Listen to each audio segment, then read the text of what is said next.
बारिश की ऐसी फुहार का इंतज़ार पूरे साल रहता है ना? जब हम गर्मियों से परेशान हो जाते हैं और तपती हुई धूप से बेचैन, उसके बाद जब बारिश की ये बूंदें आती हैं, कितना अच्छा लगता है। पूरे साल इस मौसम का इंतज़ार रहता है, लेकिन मैं बेसब्री से इंतज़ार करती हूँ इस बारिश के मौसम का, इसलिए कि इस बारिश के मौसम में बहुत अच्छी-अच्छी चीज़ें मिलती हैं मुझे खाने को।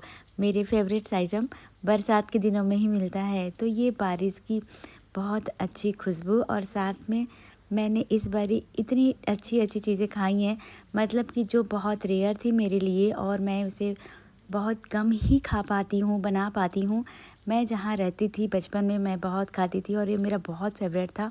मैं आज के वीडियो में आपके साथ वही शेयर करने वाली हूँ कि बारिश के सीज़न में मैंने कितना मज़ा लिया है अपने इस फ़ेवरेट खाने का। तो आप पहचान रही ये क्या है?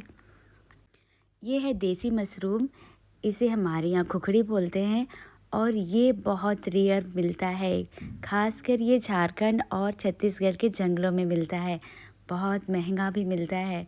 आप यकीन मानिए, जब इसे मैं पाई और इसे खाई ना, मुझे लगा जैसे न जाने कौन से बरसों की भूख शांत हुई हो।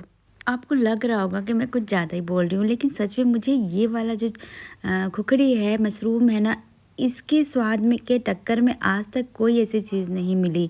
यहीं पे आप देख सकते हैं, ये एक देसी मशरूम की एक वैरायटी है, इसे बोलते हैं रुगड़ा पुटू।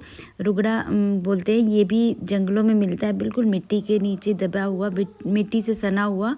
लोग जाते हैं वह जंगल में और उसे ले खोज के लाते हैं और काफ़ी अच्छे क्वांटिटी में ले लेके मार्केट में बेचते हैं और अच्छे दामों से बेचते हैं। टेस्ट इतना अच्छा होता है ना कि कोई किसी भी कीमत में खरीद लेता है इसे।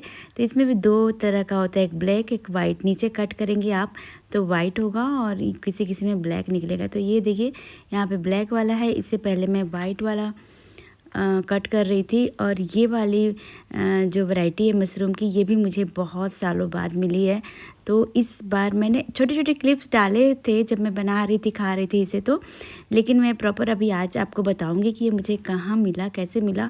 और इस बार सावन में मैंने खूब एंजॉय किया इन सब चीज़ों का, जो कि मैं बचपन में खाती थी। बहुत यम्मी, मतलब चिकन, मटन, नॉनवेज कुछ भी नहीं है इसके टेस्ट के आगे यार। इसका टेस्ट ही अलग है, बहुत ही अलग है, बिल्कुल मसालों के साथ बनता है ये। और ये मुझे मिला है झारखंड के मार्केट में। मैं गई थी किसी काम से झारखंड, वहाँ मेरे कुछ रिलेटिव्स रहते हैं, तो वहीं के बाज़ार का ये सीन है। तो आप देखिए कितनी क्वांटिटी में ये लोग लेके बैठे हुए हैं और यकीन मानिए बहुत महंगा बेच रहे थे। मैंने यहाँ पूछा था भैया से कैसे है, तो पता है इनने क्या बोला था मुझे, 2000 रुपये किलो। मतलब ये एक एक पाव का बंडल बनाए हैं, 4 बंडल का 2000 रुपये। और इसके बगल में अमड़ा रखा हुआ है, उसी के बगल में वो छोटा वाला रुगड़ा पोटू रखा हुआ था। तो ये देखिए, लेकिन जब मैं वहाँ 2000 रुपये मिल रहा था तो थोड़ा-थोड़ा लेकर बना ही रही थी, खा रही थी। घर वापस आते समय ये सस्ते मिलने लगा, 600 रुपये किलो मिलने लगा अचानक से, क्योंकि मार्केट में बहुत ज़्यादा आया था, शायद लोगों ने सस्ता बेचा।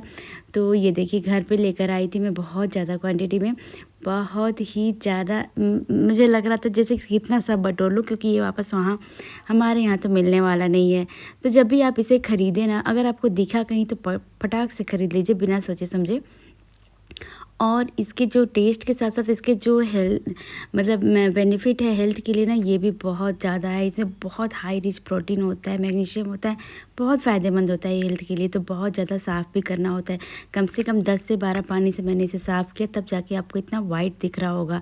और बहुत ही आसानी से बनाना, फटाफट से साफ़ होने के बाद आप तोड़ लीजिए, बीच से फाड़ के, या तो इस तरह से चाकू से कट कर लीजिए, तो ईज़िली ये तुरंत कट हो जाएंगे। और ये वाला जो वैरायटी है लंबा पूँछ वाला ना, ये सबसे ज़्यादा टेस्टी लगता है। तो ये मिलता भी बहुत महंगा है।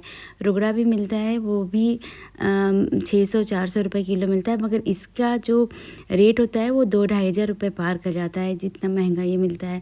तो ये देखिए, अच्छी क्वांटिटी में मैंने ले आया था घर पे और बहुत ही मन से बनाई थी इसे। खाई मैं वहाँ जितने दिन रुकी, रोज़ कोई ना कोई बना रहा था, सबको पता था मुझे बहुत पसंद है। तो जिस दिन पहुँची थी वहाँ ऑलरेडी झारखंड में इसे बना के रखा हुआ था और मुझे मिला था लंच में। फिर भी मैं डेली थोड़ा बहुत कहीं न कहीं से खा ही लेती थी और घर आने के बाद मैंने इसे लेकर भी आई थी। बहुत यम्मी बना था सब्ज़ी। फटाफट से आप प्याज के साथ भून लीजिए, मतलब नॉर्मल जैसे आप बनाते हैं कोई भी ग्रेवी वाली सब्ज़ी, छोले वगैरह, उसी तरह से आप इसे प्याज और थोड़े से तेज पत्ता जीरा के साथ छौंक मार के इसे भून लीजिए। पानी इसमें से बहुत निकलता है क्योंकि बहुत ज़्यादा ये गलता है, मॉइस्चर होता है इसके अंदर।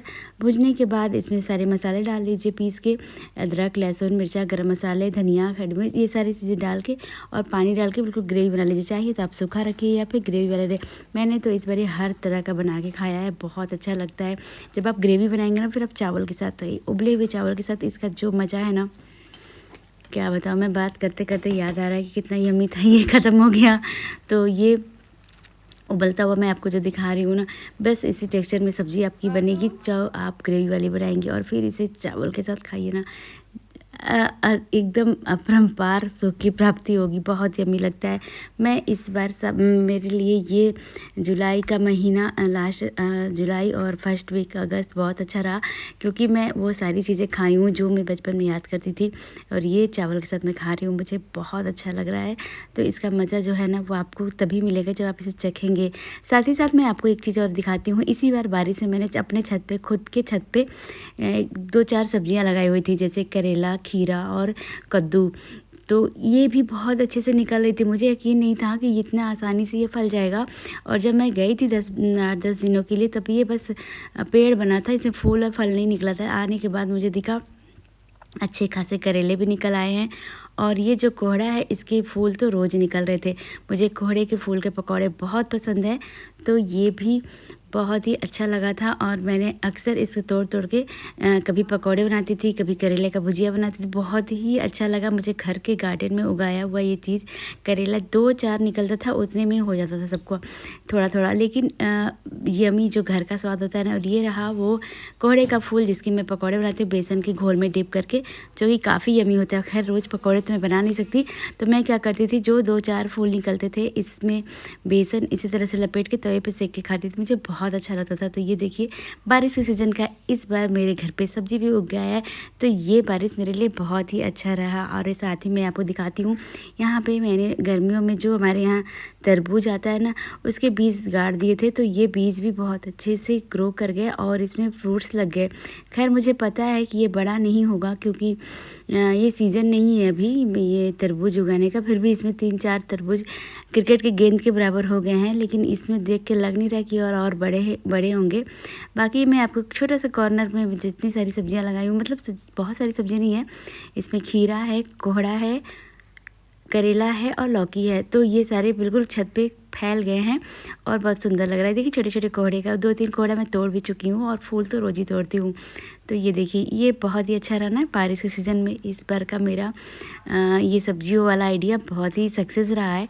तो यही मैं आपके साथ आज शेयर करती हूँ। पोई का साग मैं बहुत दिनों के बाद इस बार मैं सावन में पोई का साग खाई हूँ। पोई आप पहचानते होंगे, इसके पकौड़े बहुत अच्छे लगते हैं और इसकी साग भी बहुत अच्छी लगती है।